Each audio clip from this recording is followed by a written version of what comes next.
Attention shoppers, if you have a sweet tooth, we have a special deal for you.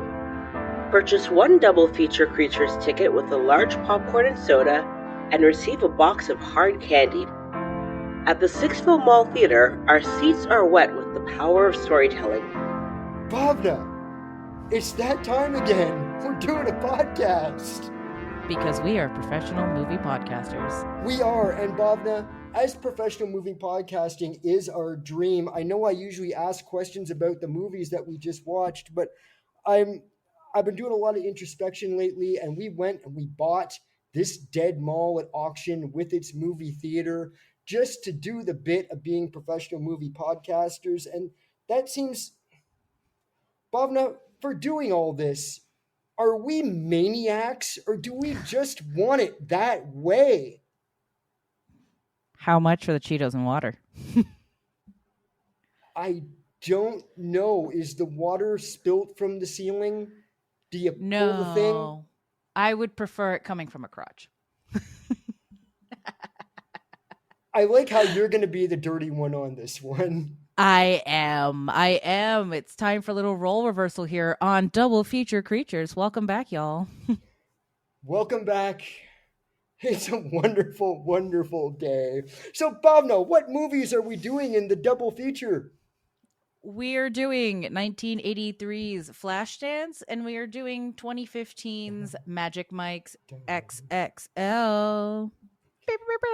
Try and guess who picked what. What? I'm a Soderbergh fan. Good answer, Bhavna.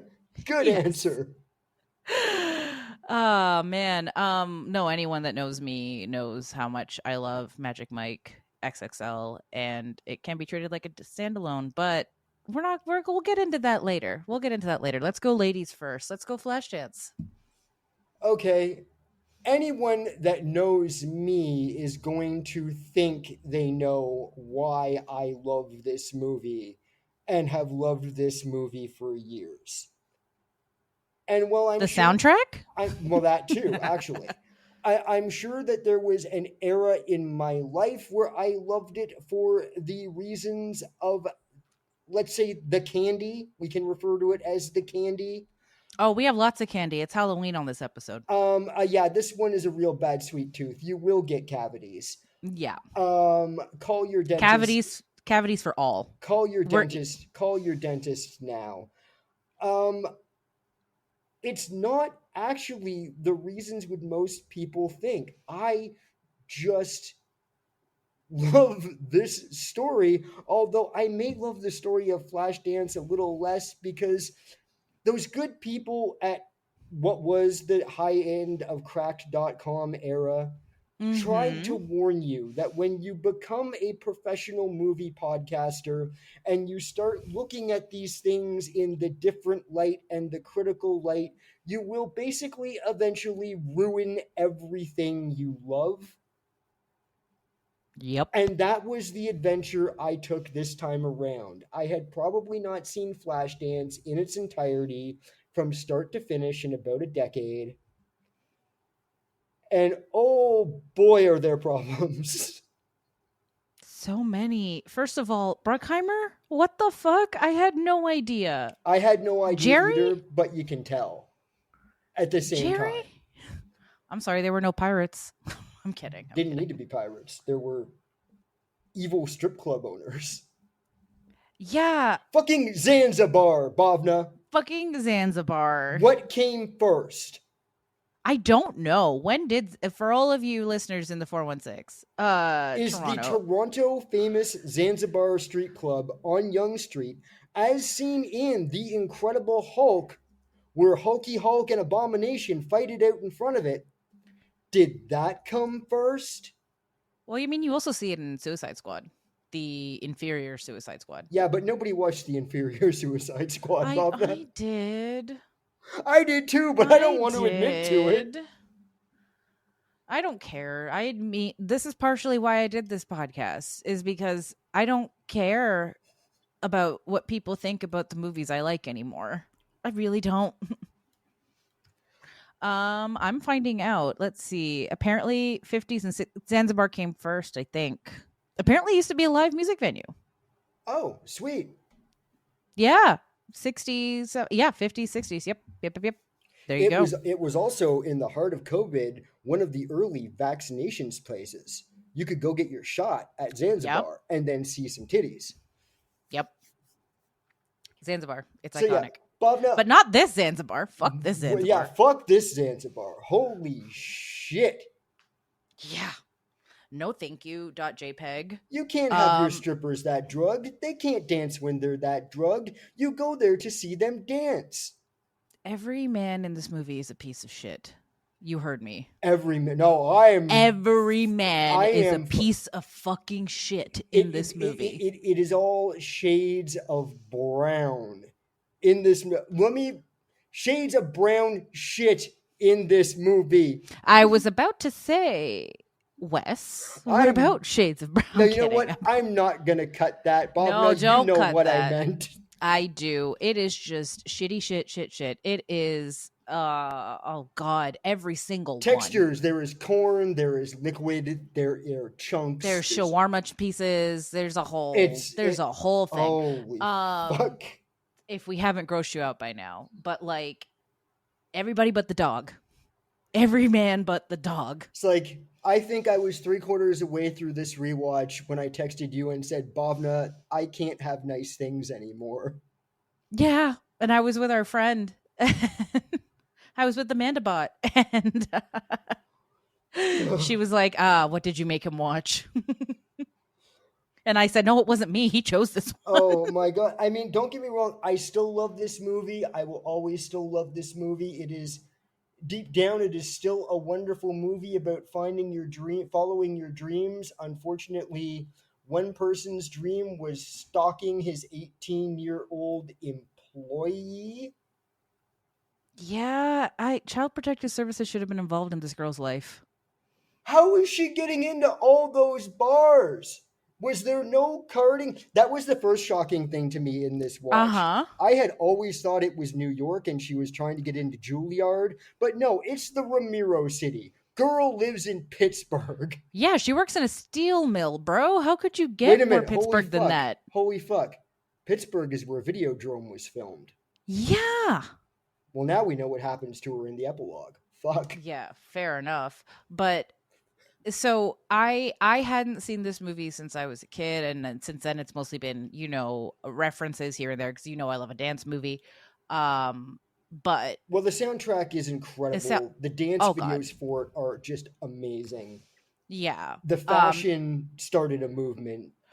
It did, and they even said they wanted to film this like music videos, which you can tell because this is not a tight 90 minutes. This is a good maybe 60 minutes of actual plot. Yeah, the other thing I found with it, and maybe you'll agree, maybe you won't, I like watching it. I don't know what the budget was as far as movies at that time, but it seems like the shots are always very tight in so that they didn't have to have a whole lot around it. Yeah, this is before Bruckheimer got that studio money. Yeah. Like the ice dancing scenes, the lights are off and everything is tight in. So it could have been like a 3-foot skating rink. You wouldn't know. You wouldn't know. Oh, yeah, that scene where you see piece of shit dad of Jenny. Oh, or Jeannie, sorry. Piece of shit dad of Jeannie. Everybody was a piece of shit. I'm sorry. We're bringing this back. I am sorry. Everybody in this, like every dad in this movie, man in this movie was a piece of shit. Actually, everybody was old enough to be their dads except for Richie. Richie, I want to punch. Those jokes are not funny. That was my whole thing of somebody please punch Richie in the face. And then someone did punch Richie in the face. Unfortunately, it was possibly during a sexual assault attempt. Although you know what though? It was. You know what though? And not defending that, but I don't think that's what that was. I think rich boy stalker boyfriend set that up so he could be the fucking hero. Because listen, I'm not surprised. Everything else to stalk the fuck out of this girl. How does he keep getting into her apartment? I don't know, man. She lives in a warehouse. Do you know how many points of entrance there are in a warehouse? This was 83, which means this was shot in 82. And this is Pittsburgh. So There's a multiple points of entry. At one point, she comes home. He is standing outside of her apartment with her dog. Yeah.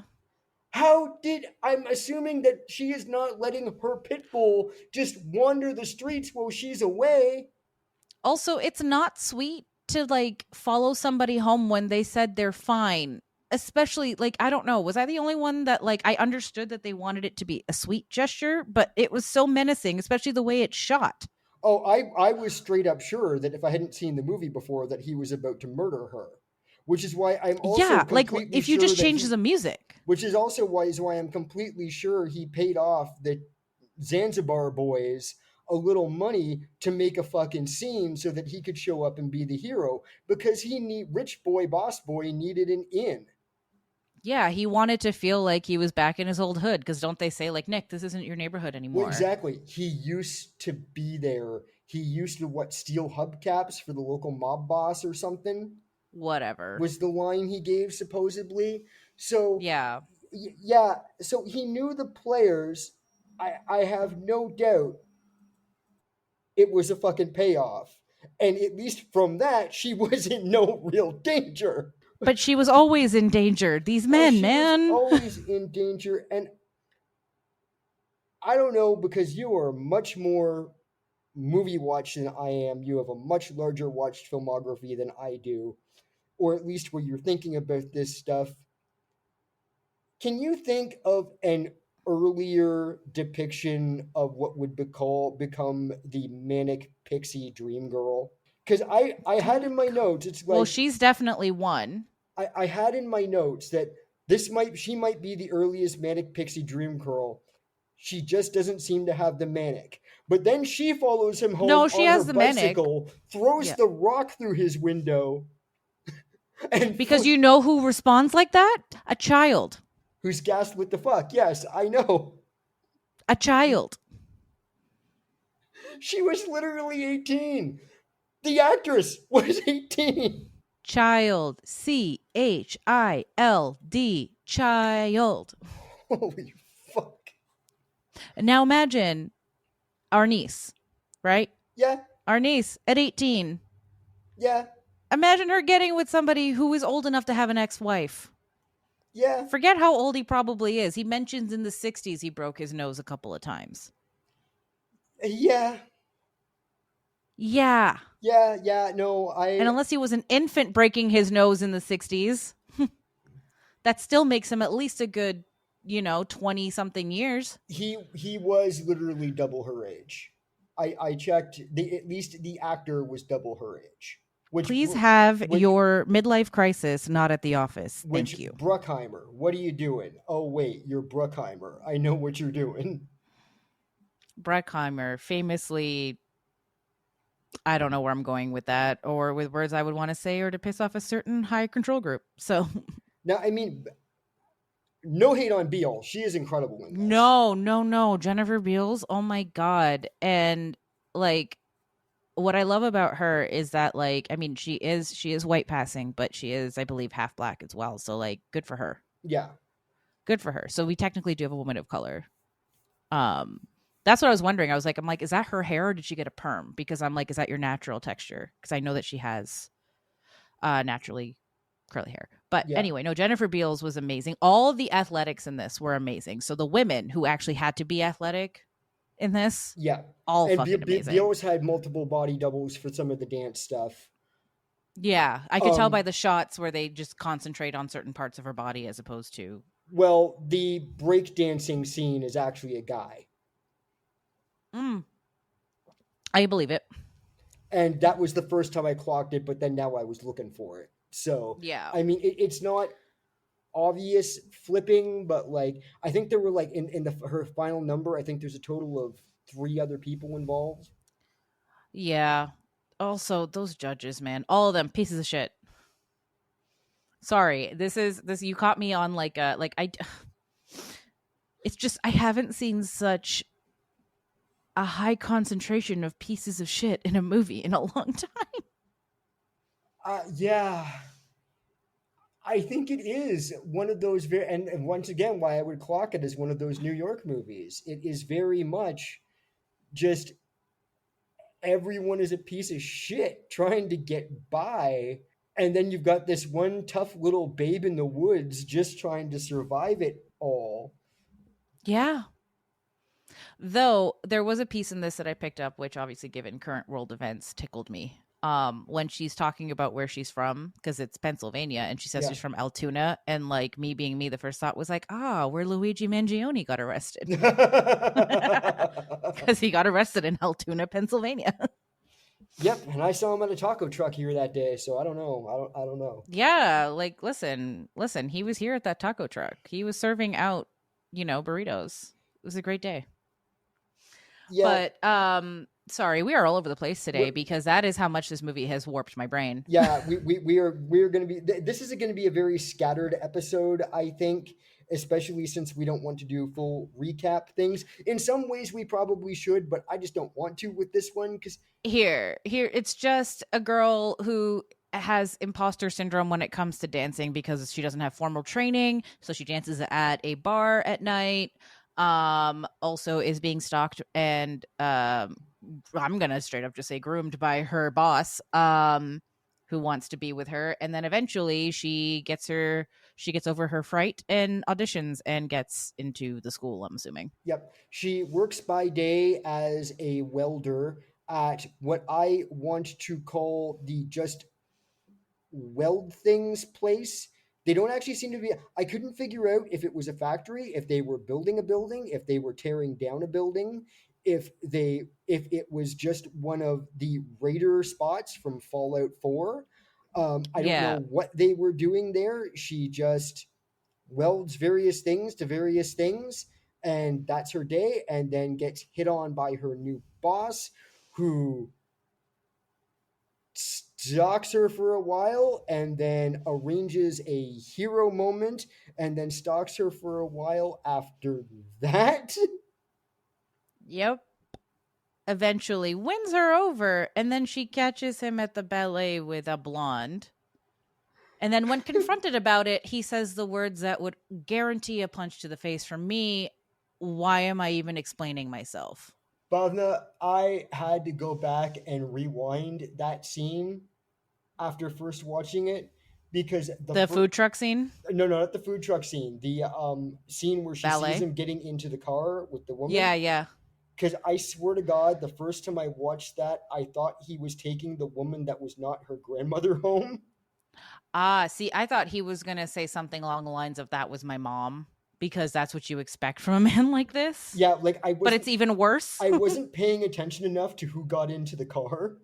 Yeah. And I was like, was not grandma making the conspiracy to set her up with this white rich man that could get her into not Juilliard? No, her not grandma wanted her to get into the dance school because she's 18.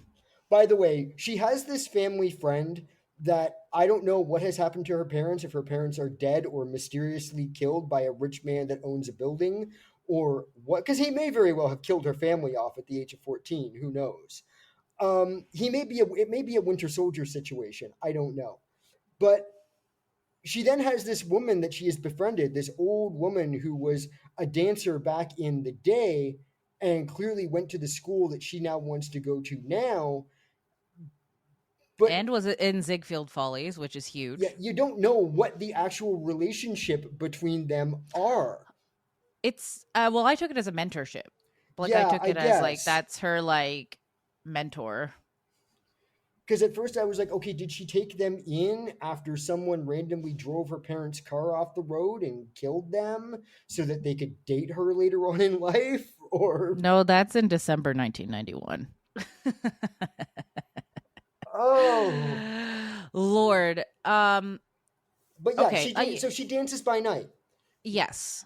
Not exactly exotic dancing. It's a weird. I don't know if this is something that actually exists in the real world. It's like cabaret. Okay, yeah, I guess it's cabaret and burlesque. So stuff like this does exist, but I'm not sure if it exists exactly like that. But my question, since we're talking about that, is what was the budget for the stage production in these things? Because there is a scene, and I I understand. I remember the art from the 80s. I remember that Duran Duran cover. Like I know what passed back then clearly does not pass now. But that like geisha makeup, what the fuck? It was the Was that 80s, that sort of cyberpunk influence. yeah. I mean, that whole thing she's doing, that whole scene there. I mean, I also go with like, for me, it's also the Videodrome shot. It's Which I get. I get all that. But I was like, that's a choice when she puts on the costume that looks like a hodgepodge yeah, Asian inspired and thing with that makeup. I wouldn't defend it now, No, but think neither would. people were not thinking on that wavelength then. No, I understand. Like I know that And was in vogue. it is very cyberpunk. You think about like Blade Runner, things like that had either come out just before or just after. And you think of that one artist, I forgot his name, but like you see that art and nail styles all over the nail salons all over the place, but you know exactly what type Yeah, of art, like that Duran Duran cover yeah. style, like art. I get it. So yeah, it's basically just, trying to be avant-garde. And I don't know what the budget is.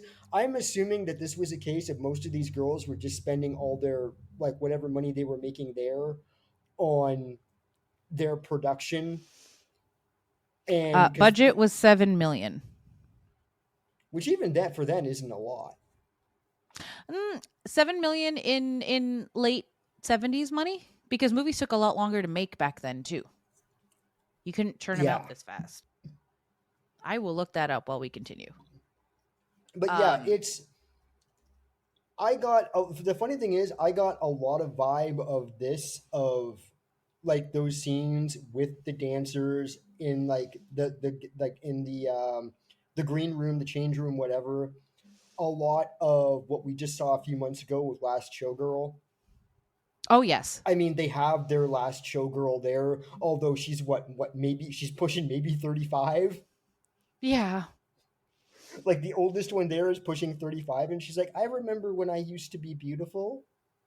Yeah, Brenda Song, yeah, she would have been in Last Showgirl. Oh, you mean in Zanzibar. Yeah, or in Mobbies. Yeah. Yeah. Yeah, Oh. there is some crazy stuff in this movie before we even get into the stalking. But like, yeah, Yeah. they're putting on these, once again, movies heightened reality. They're putting on these massive displays, especially her. Yeah.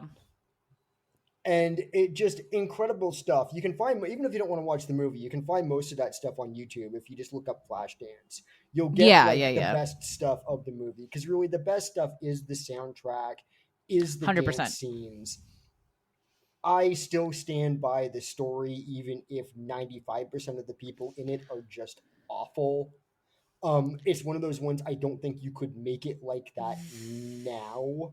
The bare bones of the story, like if we're talking just straight up, like, excuse me, no specific characterizations of anybody, whatever, you just have the bare bones. Yeah, you could make that story today. Yeah. But you would have to. Well, one would argue they tried to do it with Save the Last Dance, which one day we will cover here because I hate myself. Maybe I'll learn the Julia Stiles choreo. Oh God. I think I'm able-bodied enough to do that.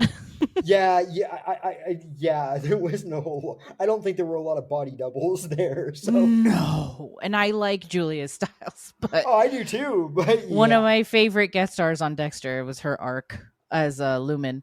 But back to this mess. Can we talk about Richie for a minute? Oh, now this John Belushi wannabe fuck. Richie is a piece of shit. Richie, I want to punch in the face. Richie, I'm glad immediately he got punched in the face. I'm just not glad who he got punched in the face. Oh, by the one that should have been kicked in the nuts? Yeah. Yeah. Richie is probably very much of the time. Mm-hmm. Unfortunately, he's not really played up all that lot. Once again, this movie really is that sort of just a bunch of young people in maybe a not great time and not great place to live They live in fucking early 80s Pittsburgh. They're not even making zombie movies there anymore. Like, it's people just trying to get by and then still dreaming about following their dreams. And he is the Mm-hmm. shitty cook in this place that has dreams of being a real BoJack Horseman. Yeah. And he's too in his own head of trying to be funny. God knows I can have this problem to a much lesser degree sometimes, of when you're working at being funny, the bit doesn't always work. Mm-hmm. And if you're too in your head, if you don't, because I do like the one stand up he does, I could do without the word often used in Archie Bunker. The P word? Yeah. Yeah, same. I was Uh, like, wait a minute, which word? The P word. Yeah. And I'm assuming he was also Polish, but yeah, he might have been. I don't know. But I like, don't know. But could we not? yeah, like he's a product of the time, and I do like the stand up he does where shit actually ends up going right for him, where he gets out of his own head. Yeah. That is a nice little thing for this guy who is a piece of shit. And for that one little moment, you can see that maybe he doesn't have to be a piece of shit. But Yeah. then he runs away to California knows how to party and leave. After his girlfriend is injured and needs him, Not just that, leaves his girlfriend behind. right when she needs him the most. Yeah, like a real carpetbagger. If you follow Disney vloggers, you know. Go back a few months, you know. Doesn't even tell her goodbye. Goes off to other girl and like, hey, yeah, I'm leaving. Oh, have you told her yet? No. Fucks off and leaves her to become, dare I say, the property of Zanzibar until she's practically dragged out by the scruff of her neck, stoned out of her tree. Mm-hmm. And that's how grooming in that time worked. That's how sex trafficking in that time worked. He was a Romeo pimp, not Richie, the other guy. Because Richie leaves her. She looks around this dead end bar, and all she sees is Earl. Yeah. It's just like, listen, I support all dancers. I support all sex work. Do what you got to do. But if you want to do it, Mm-hmm. not if some douchebag over tips you and love bombs you at your most vulnerable, gets you zooted out of your mind, and then makes you flash your tits. Yeah. Like the one line with that fucker that really like made me almost pause the movie and go, why am I paying attention to this? Was when he was advertising his bar outside with what's his face. And he says, he's saying like, girls nude, all nude, all nude, all nude. Then turns to his dope, his like, right hand dope over there and goes, get some threads. I'm running a classy operation here. I was like, What screwed me up for a second is I didn't realize he ran a different club. yeah, And it I was a thought different what club. was going on there was he scamming of like, say, come on into the bar. They're all nude. They're all nude. And then none of them were naked. So I thought he was a scammer on top of everything else. But no, Well, I he's mean, another he is a scumbag. scammer. Well, he's a scammer, just not that scammer. He's scamming dancers and not, just a different scam. Did you clock the scene where they are going where they go and they work out in that blank white room Yo, as yeah. a little bit The music substancy, video room. a little bit substancy? Was there some pump it up going on? Yeah, something like that. But also the line in that one that took me all the way out was the one girl that was giving relationship advice. And she's like, I'm glad I'm not no honky. Even for the 80s, I'm like, what? Yeah, Please correct me if I'm wrong. I would love to be corrected. But it's just, like this movie came out 5 years before I was born. this movie came out the year before. Oh God, what was it? Footloose. Oh, yeah. And I look at it now, and I'm genuinely, once again, I have this running joke with the nephew now about everything back then, now would be a cinematic universe. Mm. And I'm just imagining, like, the whole concept of putting Flashdance and Footloose in the same universe, and, like, they eventually Well, form a team of dancers. yeah, it would be more like the Flashdance like girls liberating the Footloose folk, because clearly they're in, I mean, I don't remember where it takes place, but clearly if you're outlawing dancing, you're probably in Utah or some shit. Yeah. It, put then, like, have them, oh, no, you'd have to use time travel to put them in Dirty Dancing. But Yeah. But you know what? I'm glad this doesn't have a cinematic universe, because all the men are pieces of shit. And one of them goes after a child. well, I don't Spell remember that with me again, folks. I don't remember there being a lot of CHILD. good men in Footloose either. But yeah, Hey, you leave what's his face alone. I want to say Kevin Bacon. yeah, Kevin Bacon, you're right. Yeah. Kevin Bacon. You Yes. got that. Leave Kevin Bacon alone. Because I gotta go there. Can we talk about the lobster dinner scene? Oh, when I was a young kid, I always wanted to eat here. That one. What the fuck is happening with her pulling the lobster apart with her bare hands? I don't. She's a child. There's your answer. She's eating like a kid. She's like the girl version of one of the Lost Boys from Hook we just watched. She's a year older than the nephew. 2 years, but yes. Or 2 years. Yes, sorry, I forgot. But she's 2 years older than the nephew. How would the nephew eat it? Probably better than that, but yeah. Yeah, but if he was making if he was being... If he was doing a bit, yeah. If he was doing a bit. I mean, she's clearly, I mean, by that point, I think she knows exactly precisely what's going on and is going with it. Like, she's playing grown up. She's had to play grown up. We don't know too much about her past, so she's had to be an adult. Like, until the thing happens where she finds out that, like, he has basically bought her audition at Not Juilliard, and she's pissed off about that. It makes him pull over in the fucking tunnel. I would be pissed too, to be honest. I feel like she is still actually the one who has him wrapped around his finger. Except, and once again, going back to the stalking thing, okay? He just happens to be there at the Not Juilliard when she comes out after not, like, running after her audition. He's following her constantly. Well, she does say, "How did you know before me?" Yeah, no, but, like, he sees her. That one, I don't know if they made an arrangement. That one, I don't know if he, like... No. Like, oh, you mean at the end? No. Oh, yeah. The point where she goes in to, like, she's gonna sign up herself, and then she chickens out. Oh, yeah. And because my secondary candidate for the cuck chair, that little bitch that looks at her and then smirks when she realizes she's walked out. Oh, yeah.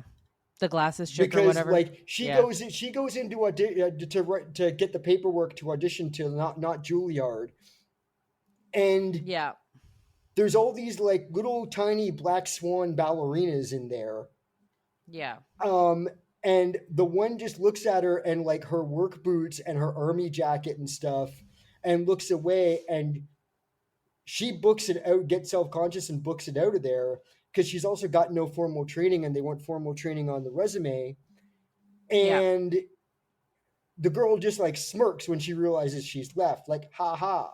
But yeah, so at some point, like, but I know there's some point where it's not an arranged thing. He sees her coming out of the place and walks away. So he's been following her, like, a lot. That is all he is doing now. Listen, this is pedophile behavior. But yes, the lobster scene, I got off track. The lobster scene, the foot job, and then she meets the ex-wife. The interaction between her and the ex-wife. Lord. Holy shit. If I was the ex-wife, I'd be like, if they were still going through a divorce at that point, I would have been like, oh, you will be hearing from my lawyer. Oh, they can't be. And he clearly has enough to have bought himself the second house because she most definitely got everything in the divorce. Clearly, the ex-wife was the smart one in this entire movie. Oh, fuck yes. She's the one that is running the cuck chair. I don't Is the know because I wife. think Richie's in the cuck chair, but yeah. 100%. That or Jeannie's dad. Fuck him. Oh, how long is this? It's so cold in here. Bitch, no one asked you to be here. He's literally, once again, going back to like the P word jokes, he's literally Archie Bunker. He is. He's a skinny Archie Bunker with like without the New York accent. Yeah, he had one good joke about the cockroaches in the burger. That's it. Yeah, Richie. Yeah. And he only got that when his balls were in a vice on stage. Like, as someone, like, I used to clearly, for people that know me, like, I'm a former theater kid. Took improv all through high school, took drama all through high school, was in the Sears Drama Festival, all that jazz. So I am comfortable on a stage, right? Bro, if you want to be a stand-up comic, I understand being nervous, but you can't be that nervous on stage, bro. No. Especially in front of people yeah, it is more nerve-wracking to be in front of people versus people you don't. I understand that because you want to impress them so much, but also like just Let's face it. Why do mediocre men think they can do anything? Now he would be a TikTok incel in an Elon Musk t-shirt. Oh yeah, he'd be a red a little pill mega dude. hat. He'd be telling mega jokes, but like pro mega jokes. Oh yeah. What like I'm not going to repeat the lesbian line, but no, you can go Let's and not. watch the movie and find it. I will not be. I am legally obligated to not repeat those things. No, and we here at DFC and the Sixville Mall are allies to everyone. Oh my lord, is there anything else? Yeah, so he gets her. He basically buys someone at the school a new boat or something and gets her an accepted audition, which I'm going to say is both wrong and the only good thing he did. Because otherwise, there is no way in hell, no matter how good she is, that she's going to get into that school. Yeah. Like, she's not even going to get the interview because she's got nothing. She has no resume. I work at a strip club where I don't strip. That's all she's got. Right. She does have the skill, though. Yeah, right? She's absolutely got the skill, but what I'm saying is she doesn't have anything to prove that. And with the line of dancers in there that have been like taking classes since they were 4, like the whole concept of her pride, right? Which I understand as a creative, as somebody that wants to be seen on their own merits, et cetera, I completely understand. But watching this from a 2025 lens, pride has no space anymore in that sense. Like, for example, like pretty much most of the jobs I've had as an adult, no one's bought a yacht for anybody, but someone's at least passed my name to somebody, and like, yeah, I still have to charm them in the room. I still have to quote unquote do the audition like her, but like, it doesn't take away from your skill set to get a nudge into the room. Well, so had they just conversed, yeah, and got her a slot, be like, hey, look over the formal education thing. I think this girl can do it. Just take a look at what she can do. Right? That's fine. But it's the going behind her back. It's the all this stuff because he just wants to love bomb and control her. Hey, come down here, sit in the back, and watch this girl dance. Yeah, something like that. And that was the way. But let's also face the facts now. Back then, completely different. May as well be a different planet from what we're on now. Oh, 100%. This girl would have 10 million followers on TikTok, and OnlyFans of some sort, a YouTube channel. This girl would be doing just fucking fine without any formal education whatsoever. She wouldn't need to go to the fancy school, or the fancy school would be begging her to go because they would have seen her fucking Instagram reels. Yeah, they want her engagement for their institute. Exactly. Please come vlog at our dying dance college. Yeah. It's a prestigious place. It's not Juilliard, but it is a prestigious place within Pennsylvania. Yeah. So let's not overlook that. No, But no, I it's know. the No, it Pittsburgh was Conservatory of Dance and Repertory. yeah. So Shipley Dance Academy was what I had. no, it's the Pittsburgh. I have it right here. Pittsburgh Conservatory of Dance and Repertory. Okay. That's where she tried to apply to in the beginning. Okay. Maybe Yeah, it's a conservatory. Maybe I had like a filming location written down instead, but I'm not Possibly, sure. but it regardless, like it's prestigious, right? Yeah. It's prestigious. It's what she would have known as prestige, being prestige, being from Altoona. But yeah, she gets the like she gets the opportunity, whether it's been handed to her or whatever. She gets it. She's gonna not take it, but then her not grandmother dies. Yeah. And under, I don't know, mysterious circumstances, and it's like, oh, she dead, she gone, out of the picture. So she goes to the audition, almost fucks it up, and then kills it.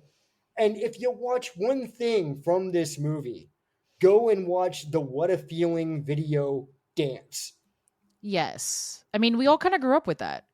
Yeah. It's been referenced to heck, which is the main thing I knew about Flashdance before I even watched it the first time I did, right? I know Jennifer Lopez pays homage to it several times. I know a lot of things in the 90s paid homage to it, etc., etc. It is probably one of those 80s most memeable dances. That and the sweater with the bare shoulder thing. Yeah, the sweater with the bare shoulder thing, yeah. Sorry, I just found out, or I just read that like the girl that played Jeannie died the year after this movie came out. I had seen something about in a making of that she had died. I didn't know it was so quick. It was an incredibly boring making of, and I didn't finish it.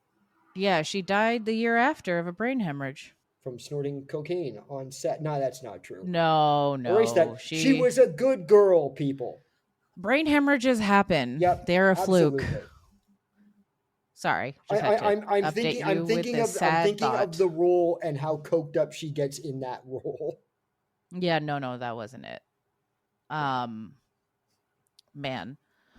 Whew. But yeah, I still love this movie. It's problematic as fuck. Go into it understanding when it was made. Yeah, and listen, I will note some positives. One, I love that they at least added a gym scene with the dancers, because that is athleticism. Because a lot of movies, like up until like even recently, a lot of them kind of gloss over the fact that you need the athleticism for it. It's a lot of athleticism. Like someone who likes to dance, am broken after a night of just regular dancing, right? I know so many dancers. I love it. My body does not. Yeah. But I'm not as nowhere near physically fit as these people. It's a lot of like ab work, leg work, glute work, like everything. Yeah. For these people to do, right? So like I'm glad they at least had a scene where they see the girls working out and like working out with proper weights and not just like the I don't know what that symbolizes, but you guys can fill in the blanks. I liked that. 2, I loved the music. Oh, the music is incredible. I love the music a lot. I mean, a lot of those songs are, songs that get white people turned. But I did enjoy them. And beautiful gowns. And is what I'll say. The costumes. If you want something like that soundtrack, only a bit harder, Carpenter Brute does a cover of Maniac that is just amazing. Yeah. See, when I think of the song Maniac, I think of Flashdance, and then I think of the gerbils or hamsters that in that one commercial.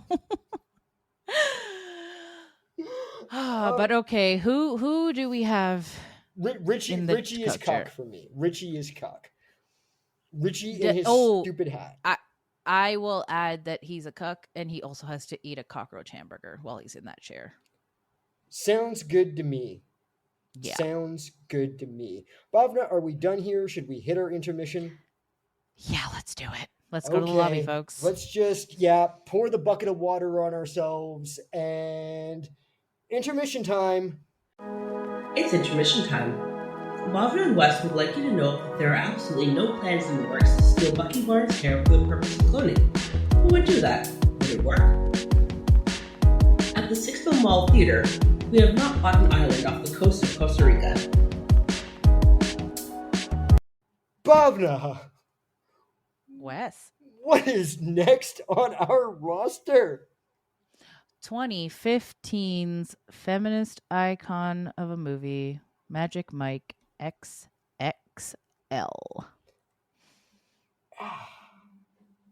Bhavna, I've got a question. Because you actually Shoot. texted me about this last night, and I didn't want to tell you. What do you think I thought about this movie? That it was too artsy, maybe? Bhavna, I can tell you from the bottom of my heart, I absolutely loved this movie. Yes! I'm going to say things about this movie. I want to make it clear that unless I preface it otherwise, I am going to say things about this movie that may sound like insults.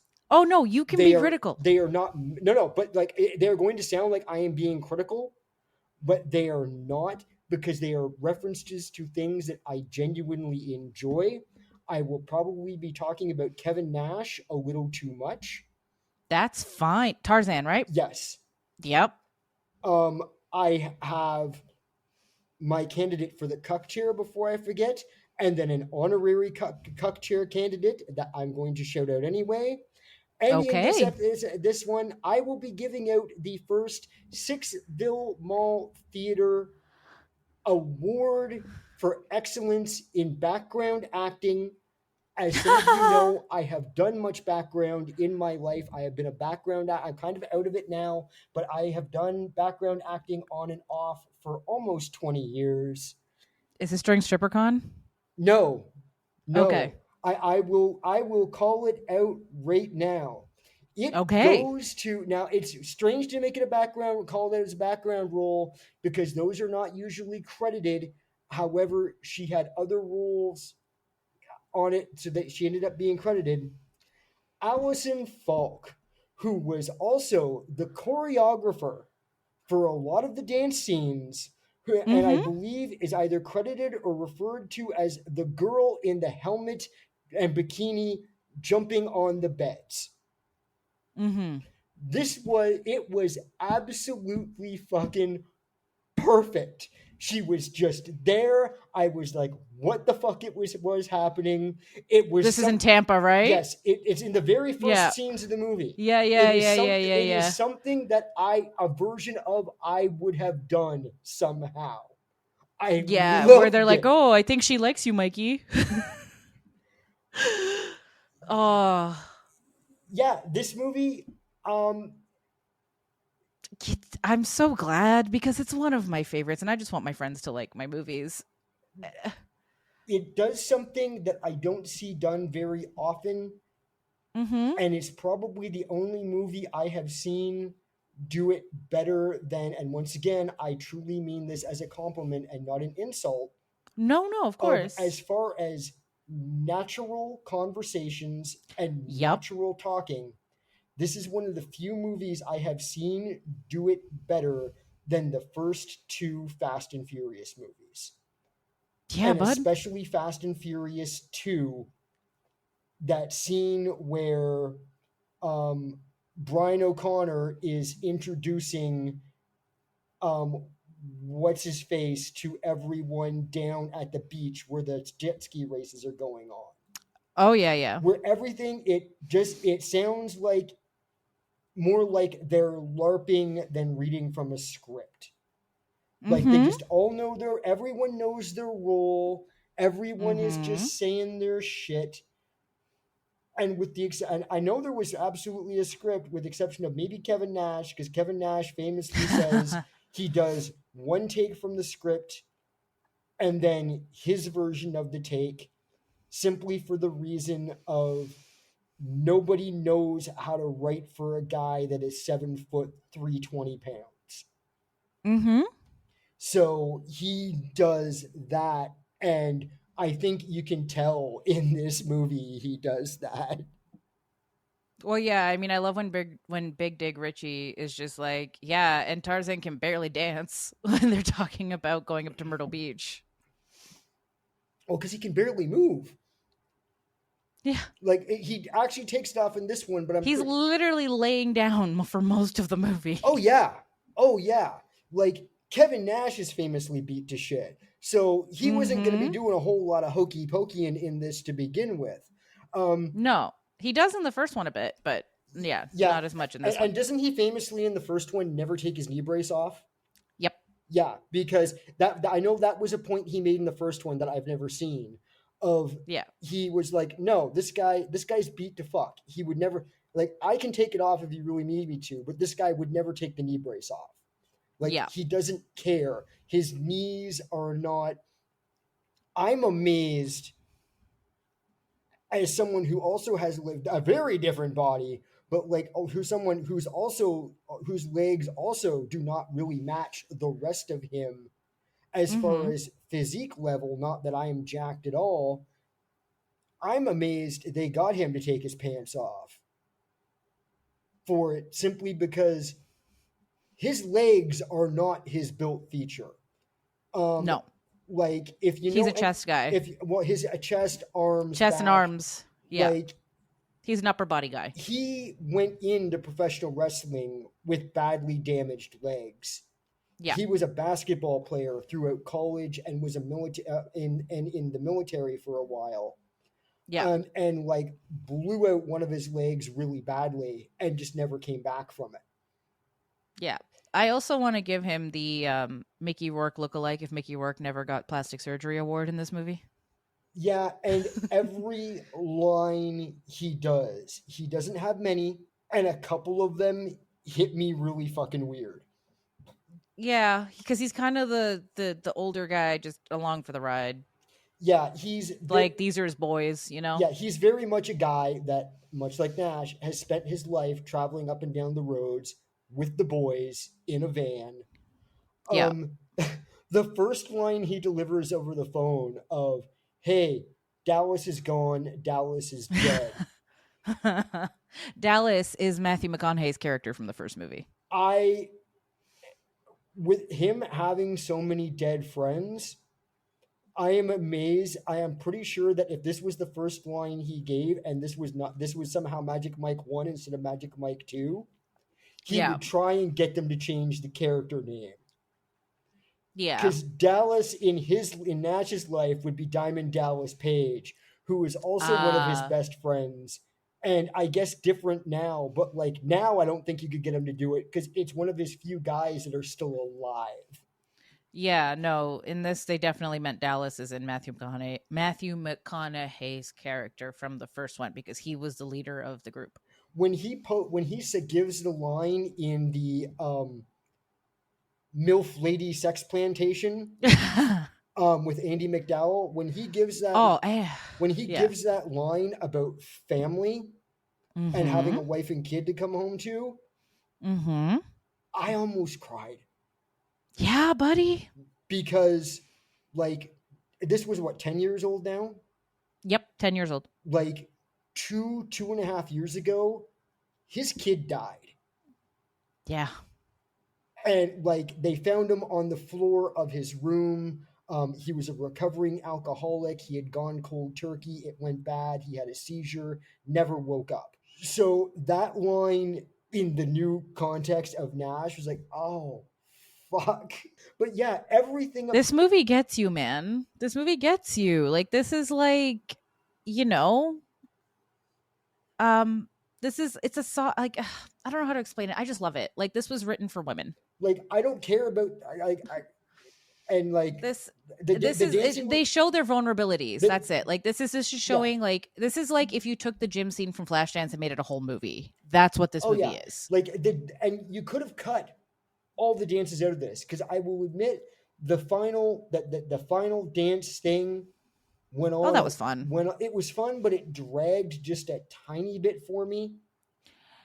Yeah, because like I mean, you had to have that in there just because in the premise No, of the movie. And absolutely. But I feel like it maybe needed like a couple little breaks in between where there was some dialogue going on, like something going on in the back or something, some little bit of something not going right, or like other dancers looking through the curtain to see what they're just something to. I know I'm not saying that I wanted the actual scene broken up of like, I get that they're going to come out after one after the other and you've got Rome doing the introductions, and God bless Jada Pinkett in this. Oh my God, she was so good. I would have smacked the shit out of Chris Rock too. He never would have walked again. Yeah. But yeah, I would have just broken those little bits up somehow. Because altogether, the scene kind of dragged for me a little bit. That's probably about my only criticism about this thing.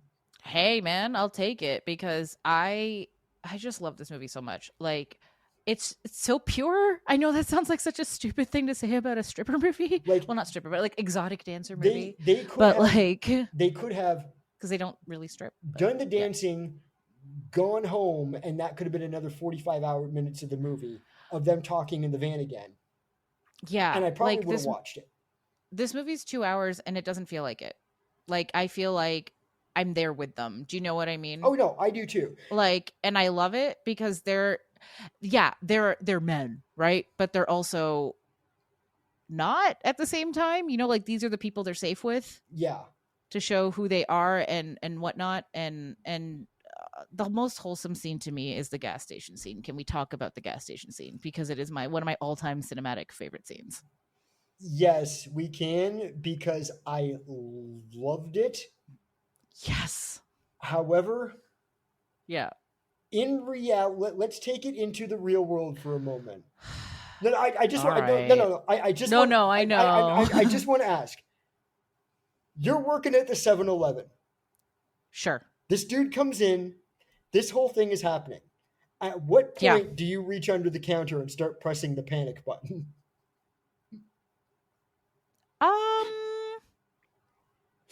At the end, maybe I would have hovered around it at the beginning, but then once I saw what he was doing.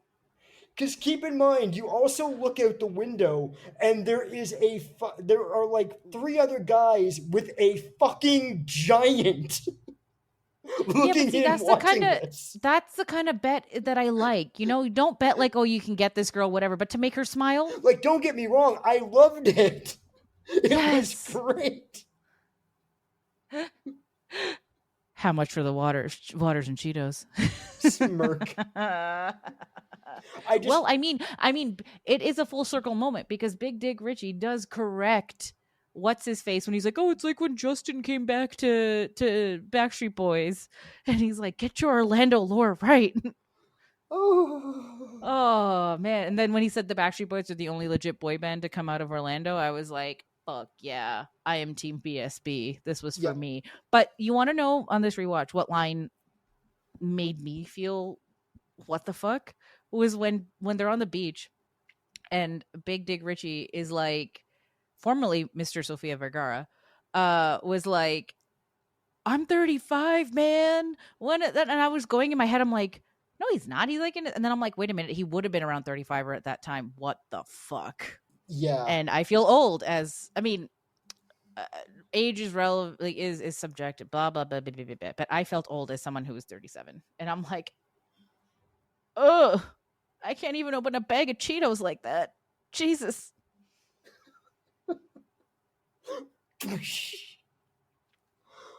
Oh man, no. Yeah. He was around 38 when they filmed, but same difference. Yeah. Now I must admit, as much as I love the dialogue in it, and I truly did love the dialogue, it was natural and it was great. Mm-hmm. And maybe it would be different if I had watched this several times, like you have. Okay. I will admit, almost none of it has stuck in my brain. Okay. Yeah. See, I've seen it several times. It is so natural. It is so real. But it wasn't necessarily like the conversations are memorable to me, but I can't quote any of them to you. You know what it is? This movie does a really good job of keeping you in the present. Yeah, exactly. It does a really good job of keeping you in the present. Your brain doesn't wander at any point. You don't start thinking, oh, what am I going to make for lunch tomorrow or something? You know, the inevitable thoughts that come in on like a Yeah. whatever peak in a movie. It's like, no, it's more like, this is a conversation I would have. You know, like I love the conversation with that he has on the beach, and he's just what's his dancer name that he comes up with? Clitoria, Oh yeah, the drag queen. the drag When he's, queen yeah, name, yeah, Clitoria. I Because when they I go up and do the voguing and yeah, stuff, I loved the drag queen contest scene. Fucking yeah. Kevin Nash getting up there. See, I loved. Okay, so one of the dialogues that stood out for me, it was just that whole like, and talking about it being natural and stuff too, is like when they're talking about what dances they should do for StripperCon. I'm not calling it anything else. And one Stripper of them's like, I mania. think. One of them's like, I think. Well, I mean, yeah. What this time, Vince McMahon has nothing to do with this. But the line that I think someone's like, oh yeah, we should bring back the military thing or whatever, blah blah blah, oorah. And then Matt Bomer's character, who I love, Ken, he was like, yeah, no, I don't feel comfortable doing that in the current climate, and da da da da. I feel like a warmonger, and you know, um, It would be like now one of them coming back and their gimmick used to be that they were a cop. yeah, It's like I can't do this anymore. Because what wasn't one of them a firefighter, but they were afraid of fire? mm-hmm, yep. Um, but I love that like the acting in this as well. Like, you can clearly see Matt Bomer being like, "What the fuck is he doing here, man? It was my turn."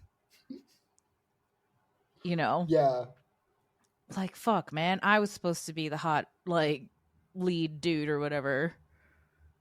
Well, and Ugh. I just like that it's Tarzan that calls Channing back in too.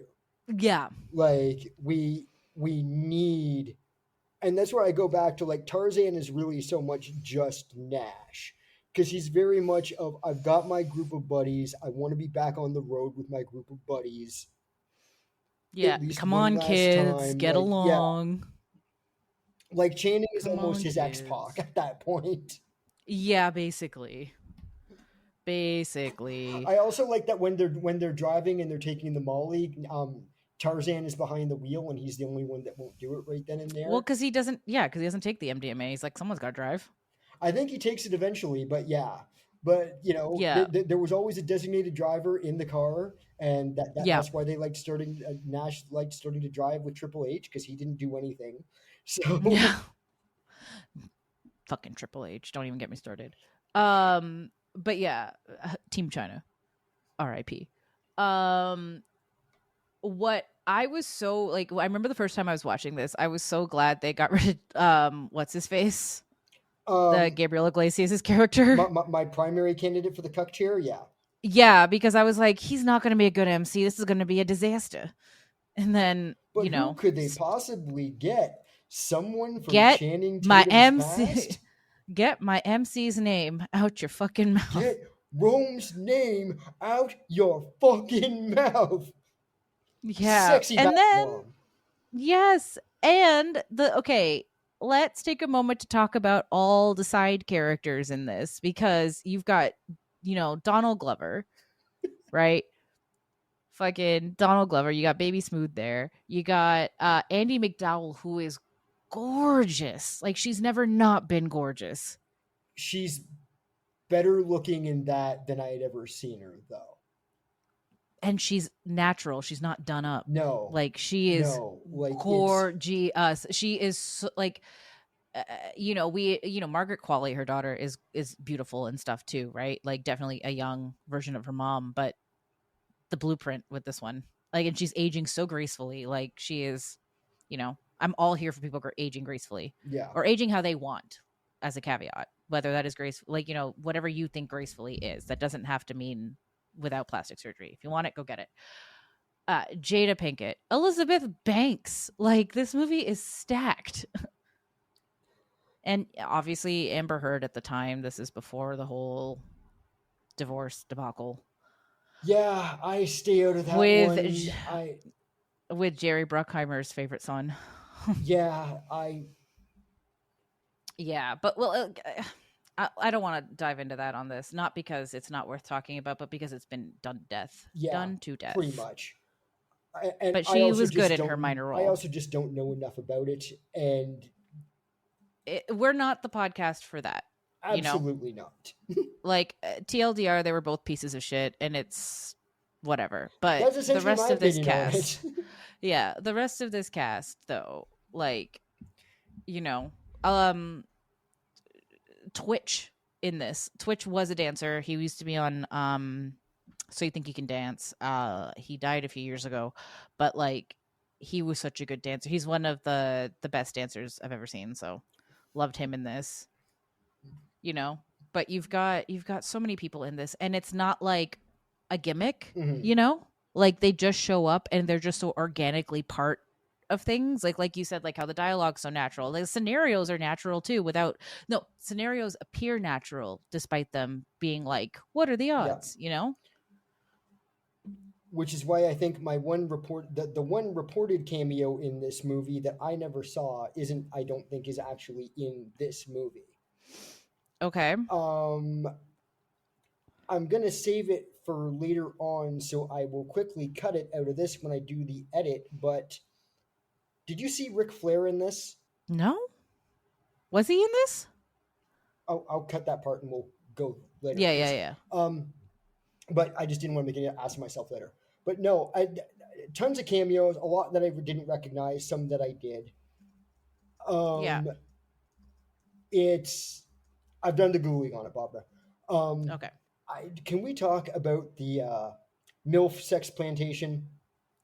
I know it's not an actual plantation house. I've been in a couple of those in my life. I know what they look like. My parents took me. Don't hate me. Okay. Not saying it to you, saying it to our listeners. I haven't you're been talking in about one Ric since Flair. Choice. Oh, Lord. But, Jesus Christ. Yes. How is it they go? Because this, ironically enough, this is also what I'm talking about. If you go back and you listen to the episode where I absolutely hated on Monty Python Holy Grail for it just being a bunch of bits that either never actually are allowed to end or go on far too long about a bunch of idiots on a journey. This is the good version of that. Like everything is the timing is perfect. Nothing, like I said about when we get to the MILF plantation. I don't know what else to call it because it's a plantation of MILFs. That is precisely like what we're talking about. Andie MacDowell's house, right? Yes. Yeah. That is precisely like I was talking about with the nuns from Monty Python. Where it just Castle was Anthrax. not allowed to go on long enough. It was a great scene. It is so great. And poor Channing Tatum knows what's about to happen. And just, well, I can't stop this. I'm going to go get wine and then argue about cakes and cookies with the hot girl in the kitchen. Yep. And my abnormally long-dicked friend is going to find his one. I loved it. Yep. It's such a good scene. Also, I want that house. I must admit, I kind of wish they had ramped up the tension just a little bit at the start when they're first, when they first meet the MILFs and the people that they weren't supposed to meet are there.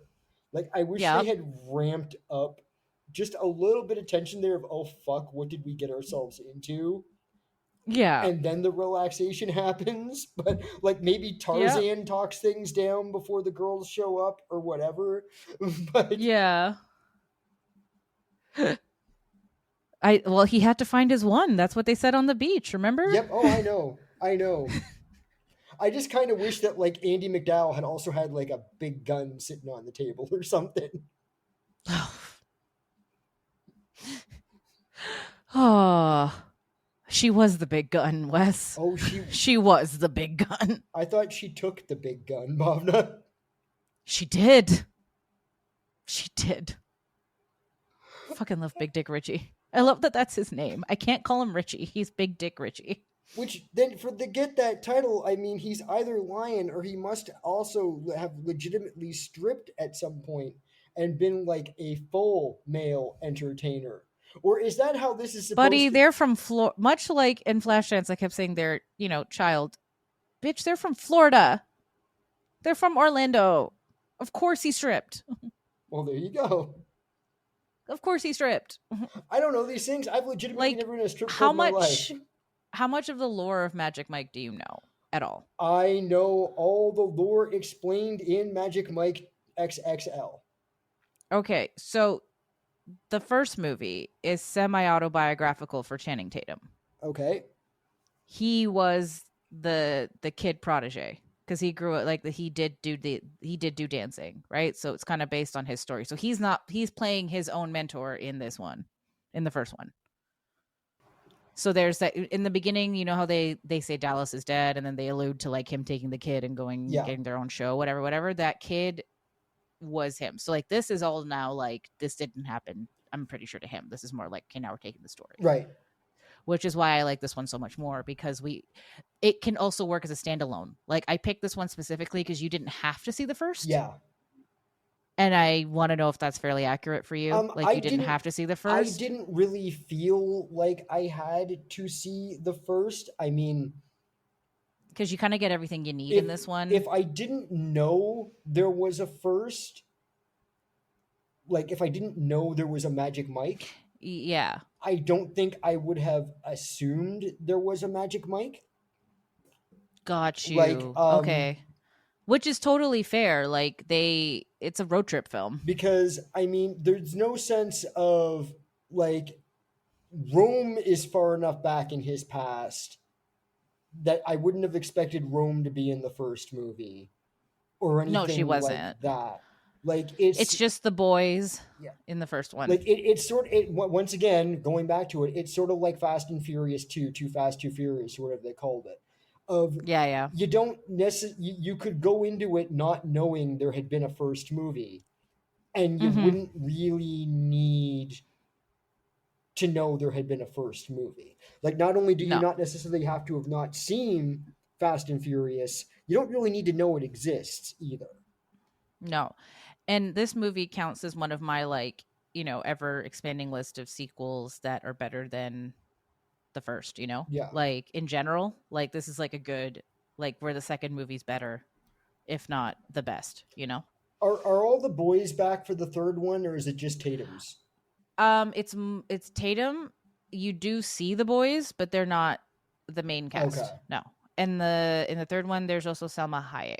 Well, yeah, I knew Salma Hayek was in it, but plays her. It's also the third movie is a lot hotter, in terms of dancing. I remember I remember the trailers. Yeah. So yeah. Yeah. No.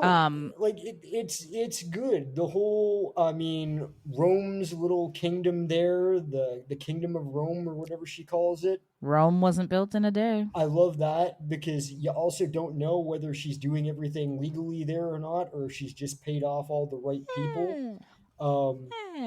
I would have liked. It's a well-oiled machine. I would have liked to see like a Hillary Clinton lookalike walk through or something, but we can't always have what we want. And I just want to know how many of those beefy stripper boys Kevin Nash taught how to set women up for the power bomb for. Because there is one dance thing that is done like 3 times in that movie that is just the setup for the jackknife power bomb. He just doesn't fucking drop them on their back. Yes. And for those that there don't know, is a the fine line is Kevin Nash's finishing move. Yeah, there's a fine line between wrestling moves and dance choreography. But like, especially in this, like, yes. They are literally picking them up. Yes. Oh no, it's great. I mean, I love the Rome's thing. I was not big on, and you said his name, and now I can't remember it. Big Dick Richie. No. Oh, Gabriel Iglesias' character. No. the guy that became Lando Calrissian for Donald Glover. Donald Glover, that's right. I gapped the name right there. I was not big on Donald Glover's little sing song thing for Yeah. that didn't. It might have worked on her. It did not work for me very well. But yeah, I feel like they added him just to have dimension because I they're loved just a Donald, bunch of aging dancers. Like I loved Donald Glover in it, and I loved all the. Yeah. It was just that particular scene didn't quite work for me. That's fair. I think it was Totally mainly fair. because like of all like the other beefcake throughout that Rome's house and all that I don't know. But no, it was good. All the conversations good. I mean, they found a good way to cuck the guy that needed to be cucked by driving the ice cream truck into the woods. Yep. I kept wanting to call him Fluffy, but I knew it wasn't Fluffy. No, not Fluffy.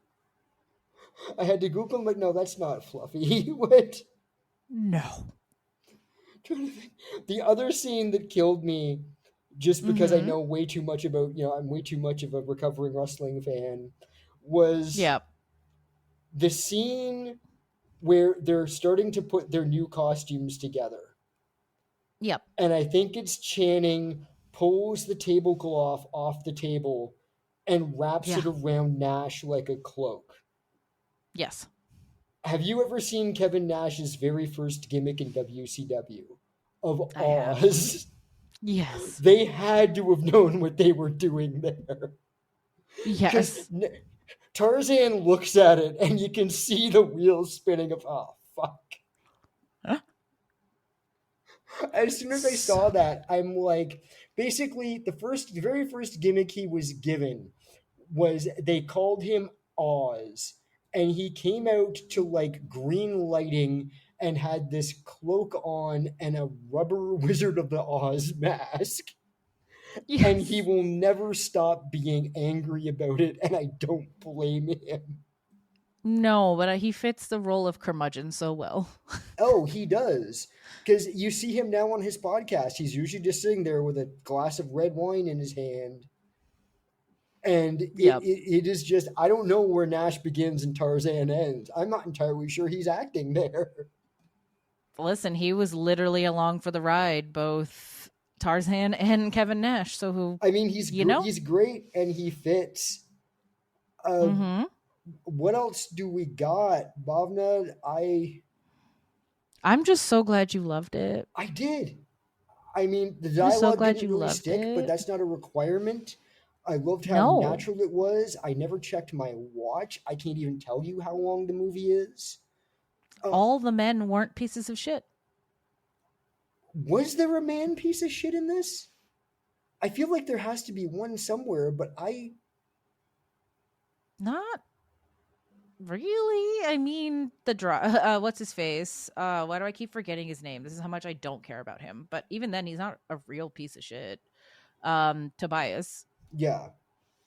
But even then, I'm like, like it's their vulnerability for me, you know? Yeah. I mean, other than not being a good MC, which he wouldn't have been, what is your issue with Tobias? I don't know. Because I mean, not really much. That's why I'm like, that's the closest I would get. But even then, I don't really have an issue. So I mean, it's like, at the start of it, at least, I just kind of looked at it as like, okay, he's the tubby guy for comedy relief. You know what? It's because he was the broiest guy in the car. Okay, that makes sense. See, he was the broiest because none of them are like, they're all a crew except for him. Yeah. I mean, so it's like they're bros in the sense of like, oh man, these are my people, but like he's the most broy. Yeah. In terms of like the archetype. So I'm kind of like, is Tobias around at all in the first one? I don't think so. Okay, so he's just someone. I have seen this one the most of the three, obviously. Well, you would probably remember if he was in the first one anyway. Yeah. But, like, I would have used the way I would have used Tobias in this, and the way I figured he would have been used is you've got all these beefy, perfectly manscaped, perfectly like toned almost like zero body fat male entertainers. Yeah. And then you've got Tobias. I would have used Tobias as like the guy constantly eating like a bucket of fried chicken and Ben and Jerry's in front of them. Yeah. Like you have one guy in the He, truck that does not to fat shame or anything, but you have one guy in the truck that does not give a fuck about his physique. you know what it was? It was he tried too hard. Yeah.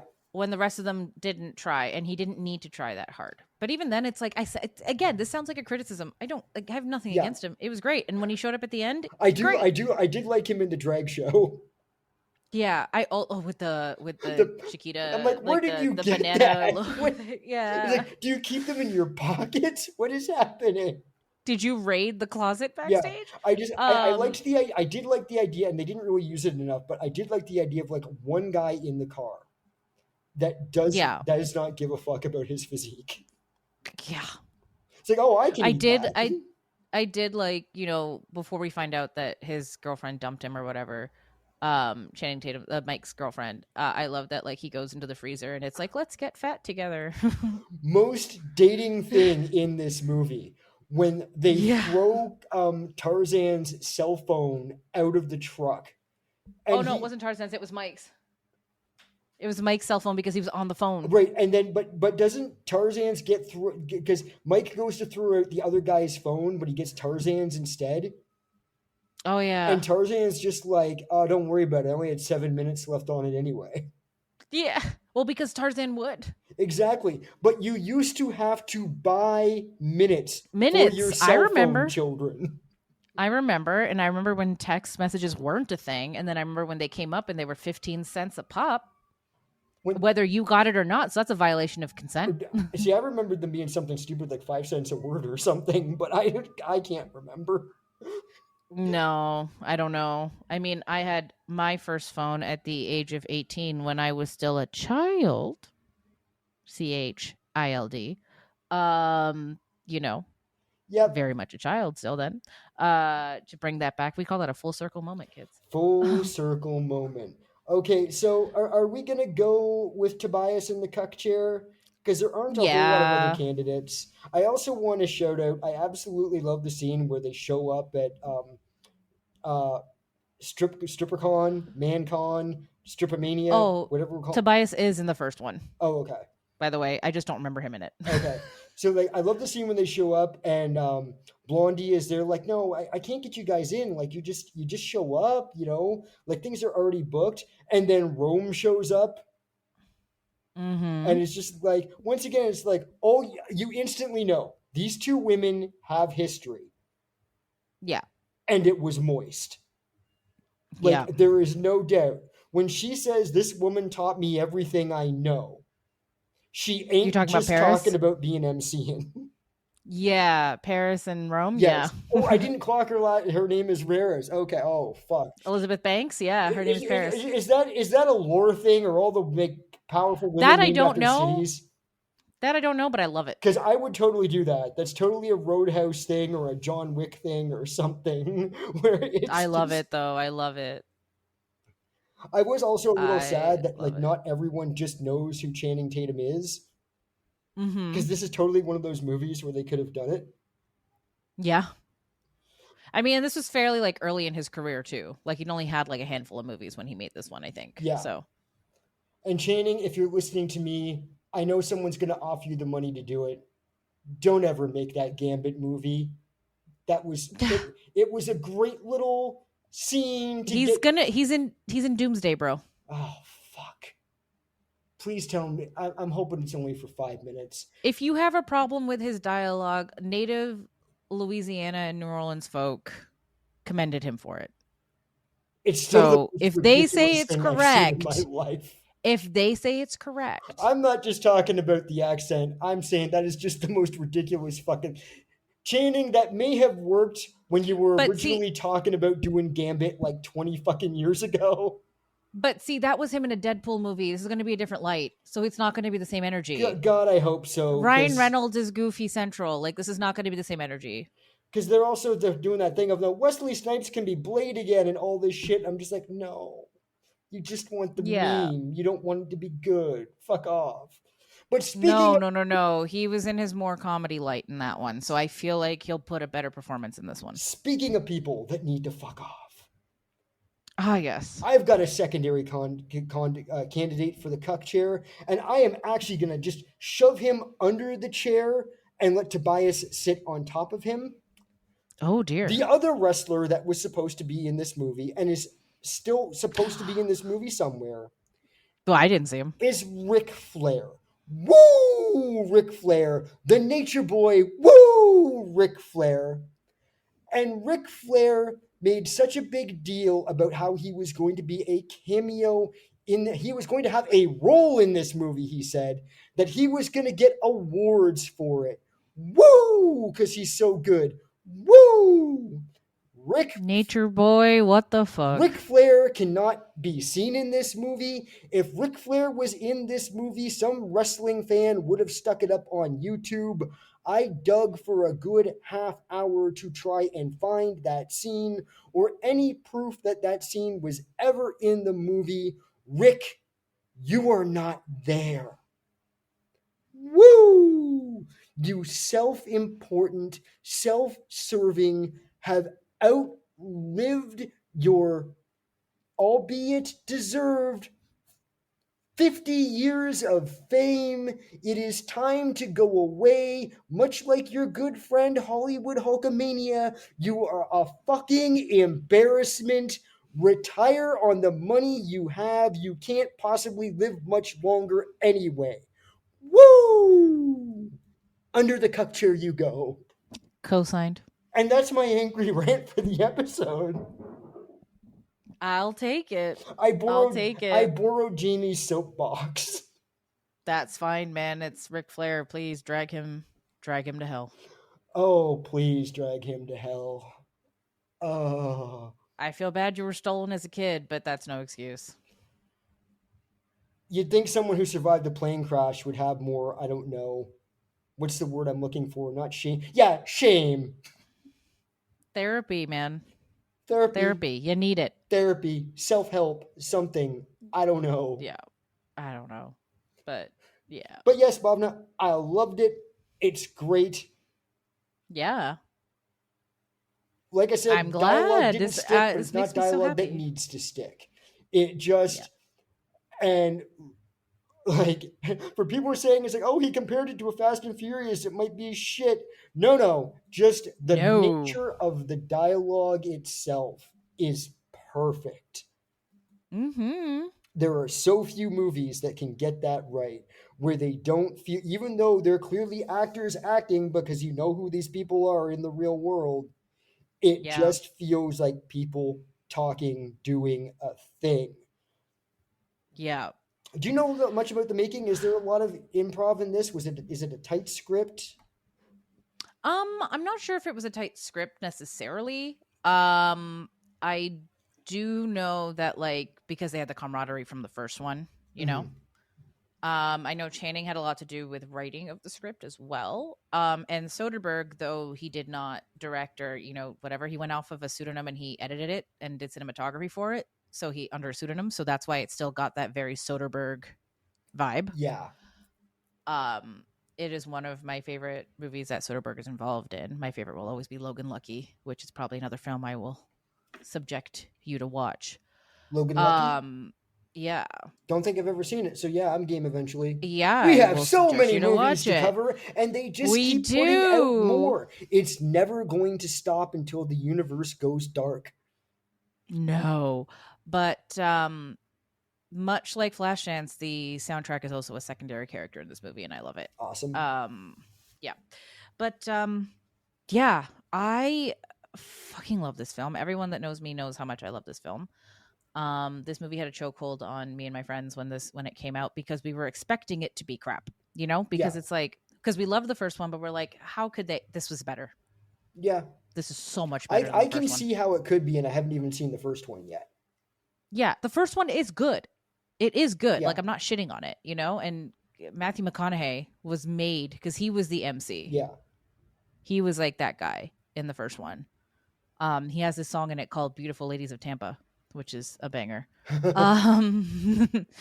um but yeah, no. I've said it so many times, but I'm just so glad you liked it. Yeah, Not because I not didn't. because I was terrified you wouldn't like it, but just because it's so niche, you know? I don't know that it's that niche. No, but it's like, I mean, it's not something that I feel like I've never seen before or something like that. yeah. More polished and better well done. But yeah. Yeah, like it's more human Mhm. than other movies like in this genre of movies, right? Yeah. I Like, cuz feel we've seen the whole we're going to get the band back together to do this competition trope before, but not like this. no, I feel like it was last showgirly but less tragic. Last Showgirly, but yeah, less tragic, but also more in the moment Yeah, like than wispy. if you've seen Last Showgirl, if you take the feeling of impending train wreck out of the Last Showgirl and the sort of sad out of it, that's what this Right. is. Like it's just that sort of And real. add more knee pads. Yeah,